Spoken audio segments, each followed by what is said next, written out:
ইসলামকে যারা পছন্দ করে না তারাও কয় আমানতদারি যতদিন ছিল, জামাতের হাতে যতদিন ছিল, ইসলামী ব্যাংক বিশ্বের সেরা ব্যাংকের তালিকায় ছিল, দক্ষিণ পূর্ব এশিয়ার সবচেয়ে বড় ব্যাংক ছিল। সুদ ঢোকার সঙ্গে সঙ্গে কাম শেষ। তবে চোরের হাত ভেঙে ফেলা হবে, চোরের হাত চূর্ণ বিচূর্ণ করে ফেলা হবে ইনশাআল্লাহ। ইসলাম ছিল, ইসলাম আছে, ইসলাম থাকবে।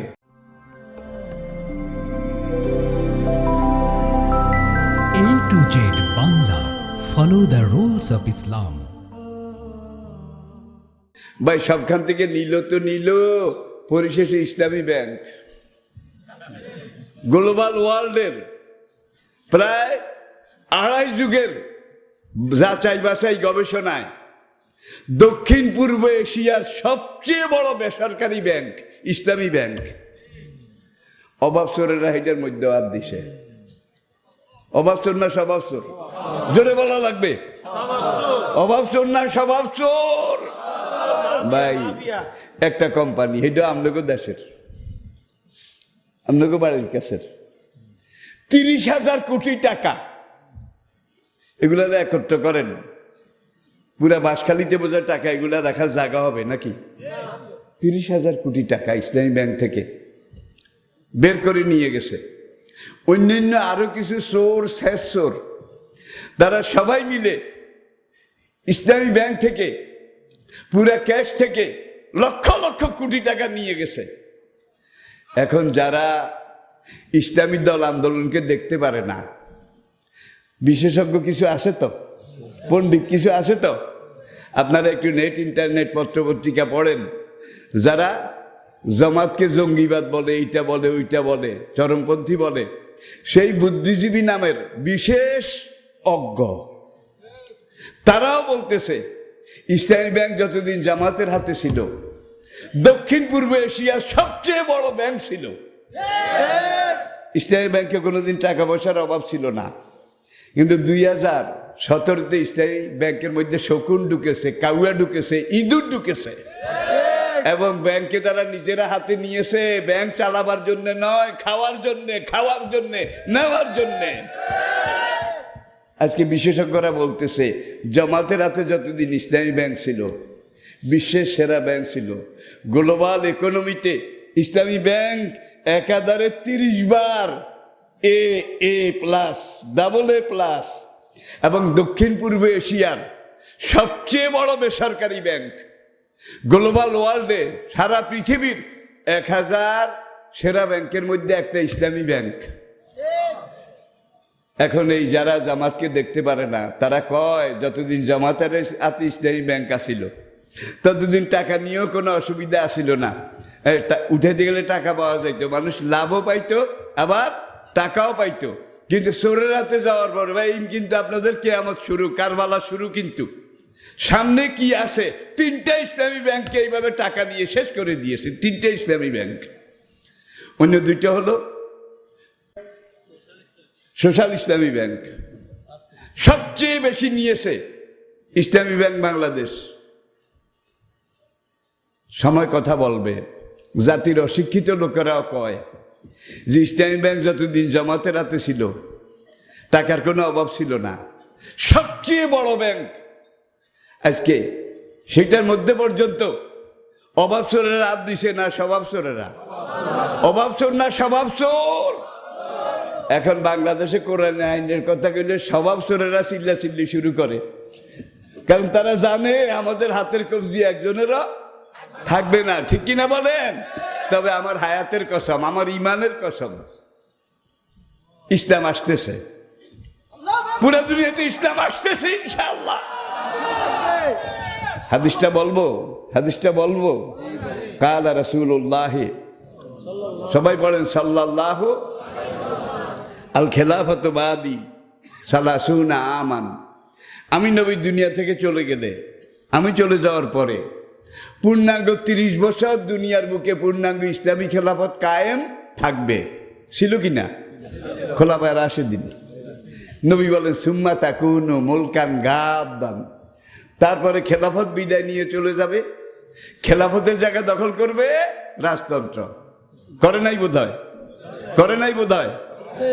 হ্যাঁ, নাম্বার 3 নবী বলেন তারপরে রাজতন্ত্র চলে যাবে, সুম্মা তাকুনু মুলকান জাবাবেরা, পুরা দুনিয়াতে স্বৈরতন্ত্র স্বৈরাচার কায়েম হবে। এখন কোনটা চলছে? রাজতন্ত্রের নামেও স্বৈরাচার, গণতন্ত্রের নামেও স্বৈরাচার, যেই নামে হোক পুরা দুনিয়াতে এখন স্বৈরাচার, ঠিক কিনা বলেন? তবে স্বৈরাচারের অবস্থা বেশি ভালো না। পুরা পৃথিবীতে আজকে স্বৈরাচারের বিরুদ্ধে আন্দোলন বোধহয় নাই, নাই বোধহয়। পুরা দুনিয়াতে স্বৈরাচারের বিরুদ্ধে আজকে মানুষ সোচ্চার। নবী বলেন স্বৈরাচার চলে যাবে, বিলীন হয়ে নিশ্চিহ্ন হয়ে যাবে। স্বৈরাচার বিদায়ের পরে সুম্মা তাকুনু খেলাফত আলা মিনহাজিন নবুয়ত, নবুয়ত আদর্শের উপরে স্বৈরাচারের বিদায়ের পরে আমি নবীর খুন রাঙ্গা, দাঁত ভাঙ্গা, রক্তে রাঙ্গা, আমার মাথার খুলি ভাঙ্গা পূর্ণাঙ্গ ইসলামী খেলাফত কায়েম হবে। নবী যতগুলা ভবিষ্যৎবাণী করেছেন, ইমাম মাহাদি দাজ্জাল সম্পর্কে নবীজি 70টা ভবিষ্যৎবাণী করেছেন। 70টার মধ্যে 66টা হয়ে গেছে, বাকি আছে কয়টা? 4টা বাকি আছে। এই 4টার মধ্যে কিন্তু পশ্চিম দিকে সূর্য উঠা আছে, দাব্বাতুল আরদ আছে, কোরআন চলে যাওয়া আছে, তওবার দরজা বন্ধ হয়ে যাওয়া আছে, বাকি সবগুলা হয়ে গেছে। একদিনে তো আর সব কথা বলা যায় না। তাইলে নবীজি যে বলেছেন স্বৈরাচার যাবে, ইসলাম, আজকে আমেরিকা ওয়াশিংটন ডিসিতে যান, একটা কমিউনিটি রাস্তা দিয়ে হাঁটেন, কদ্দুর গেলেই দেখবেন যে প্রথম ইংরেজি মাদ্রাসা তাহফিজুল কোরআন, তারপরে আরবি হেফজ মাদ্রাসা, কোরআন হেফজ মাদ্রাসা। আপনি আজকে রাশিয়ার মতো দেশে যান, সেখানে রাস্তার পাশে সাইনবোর্ড মাদ্রাসা তালিমুল কোরআন, মাদ্রাসা হেফজুল কোরআন। কমিউনিস্ট দেশে ক্যাম্বোডিয়া, চেঙ্গিজের হালাকুর দেশ ক্যাম্বোডিয়া, আল্লাহ সেই দেশেও যাওয়ার সুযোগ দিছে। ক্যাম্বোডিয়ার মতো দেশে রাস্তার কিনারে সাইনবোর্ড মাদ্রাসা আল কোরআনিয়া, মাদ্রাসা তাহফিজুল কোরআন।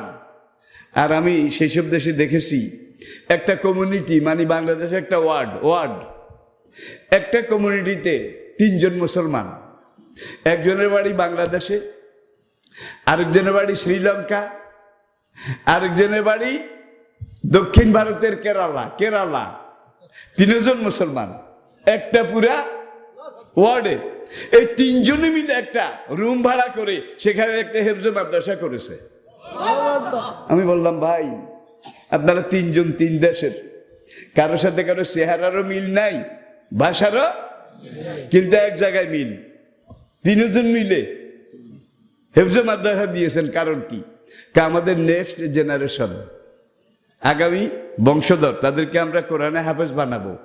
আর এই দেশে যারা ইসলাম গ্রহণ করতেছে প্রতিনিয়ত, তাদের সন্তানরা এখানে এসে কোরআন শিখবে। ওআইসির সর্বশেষ হিসাব, বর্তমান পৃথিবীতে 4,34,00,000 আন্তর্জাতিক মানের হাফেজে কোরআন জীবিত আছে। কেমন লাগে ভাই? বেদের হাফেজ কয়জন আছে?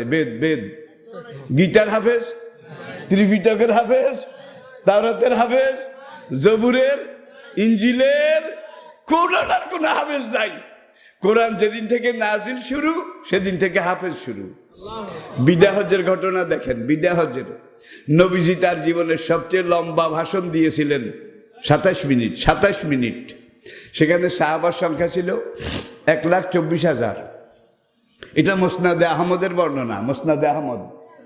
বালাজুরির রাওয়ায়েতে 1,40,000 বিদায় হজ্জের দিন। তখন পুরা কোরআনই প্রায় নাজিল হয়ে গিয়েছিল। বিদায় হজ্জের পরে নবীজি মাত্র 280 দিন জীবিত ছিলেন। 280 দিন, 1 বছরও না। তাহলে পুরা কোরআন নাজিল প্রায় হয়ে গিয়েছিল, সামান্য বাকি ছিল। এই যে 1,40,000 সাহাবা, তারা সবাই হাফেজে কোরআন ছিলেন।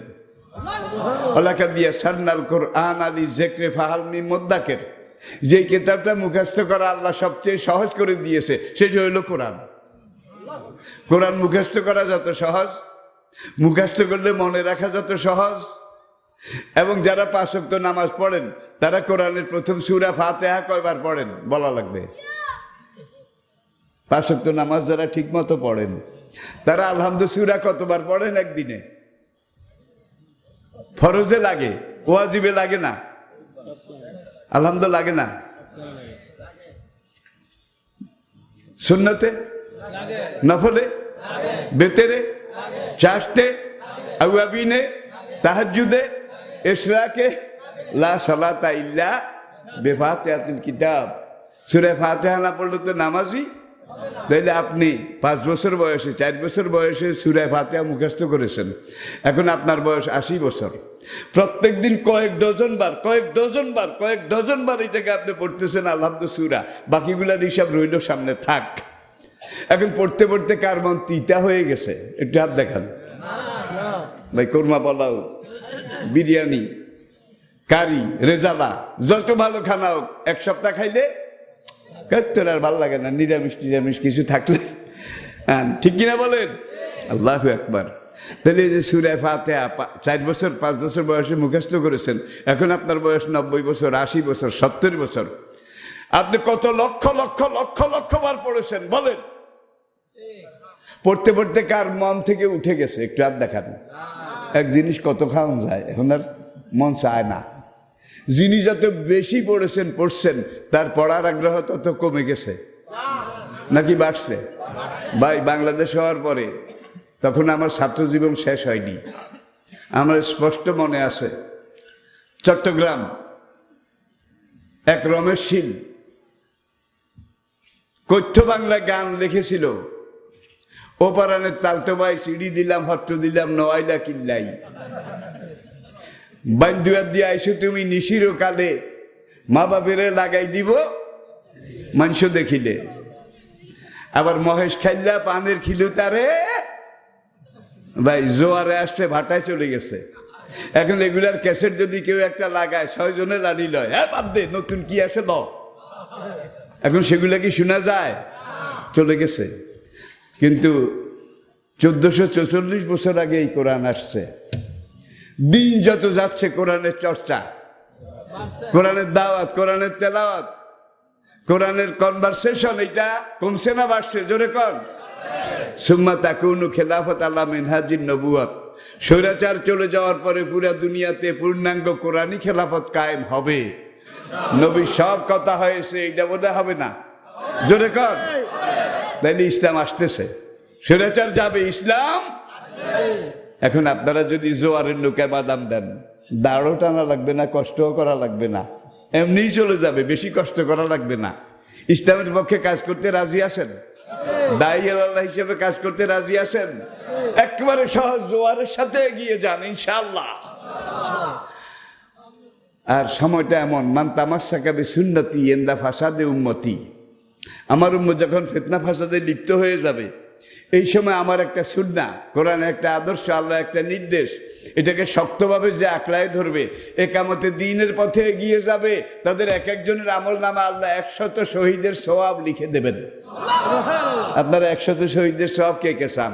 কে কে চান 100 শহীদের সওয়াব? কে কে চান? নবী আমাদেরকে দিয়ে গেছেন, আমরা কি নিতে পারবো না? আমরা কি হতভাগা হয়ে যাব? আবার যদি আপনি বলেন যে ইসলাম আসতে দেব না, লাড়িল, ছুরিল, ডেগাল, ইসলামে বাধা দে, ঠেকা, তাইলে বোধহয় ঠেকানো যাবে। জোরে বলেন, জোরে বলেন।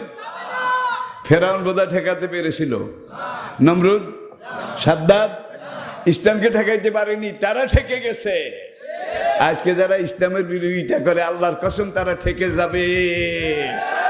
আর আপনারা ইসলামের পক্ষে কাজ করে যেতে রাজি আছেন তো? আমরা প্রত্যেকে এক একজন দায়ী আল্লাহ। আল্লাহ দ্বীনের পথে কাজ করো, দ্বীনের দাওয়াত দেবো, সাইলে একামতে দ্বীনের ভূমিকা পালন করব। আমাদের ফেল নাই, আমাদের এক একজনের আমল নামার মধ্যে আল্লাহ 100 শহীদের সওয়াব দান করবেন। আমরা কোরআন শিখবো, কোরআন বুঝবো, কোরআন অনুযায়ী চলবো। আল্লাহ আমাদেরকে তৌফিক দিন। চুপ করে থাকলে চলবে না। জাতি সাক্ষী, ইসলামকে যারা পছন্দ করে না তারাও কয়, আমানতদারি যতদিন ছিল, জামাতের হাতে যতদিন ছিল, ইসলামী ব্যাংক বিশ্বের সেরা ব্যাংকের তালিকায় ছিল, দক্ষিণ পূর্ব এশিয়ার সবচেয়ে বড় ব্যাংক ছিল। সুদ ঢোকার সঙ্গে সঙ্গে কাম শেষ। তবে চোরের হাত ভেঙে ফেলা হবে, চোরের হাত চূর্ণ বিচূর্ণ করে ফেলা হবে ইনশাআল্লাহ। ইসলাম ছিল, ইসলাম আছে, ইসলাম থাকবে।